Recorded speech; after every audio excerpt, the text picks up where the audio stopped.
2024 BMW 1 Series. This has had a reversing camera interface installed. So as you can see, the reversing camera is just put on the back of the vehicle there. If we come around to the front of the vehicle, we'll show you what it will be like. So this is integrated into the original screen on the car. So if I start the vehicle up, I can put the vehicle into reverse as normal. It will show us our reversing image. We have right and left bending lines, so they're movable within the vehicle's turning radius. We have sensors front and rear of the vehicle as well, so we can have that integrated onto that system.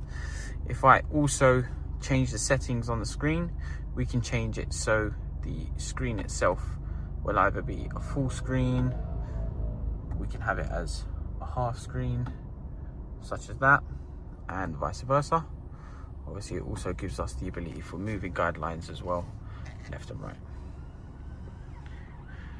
And that is the system for the reverse. Once you come back out into park or drive, it will return back to your normal screen on there. And that is the reversing camera interface.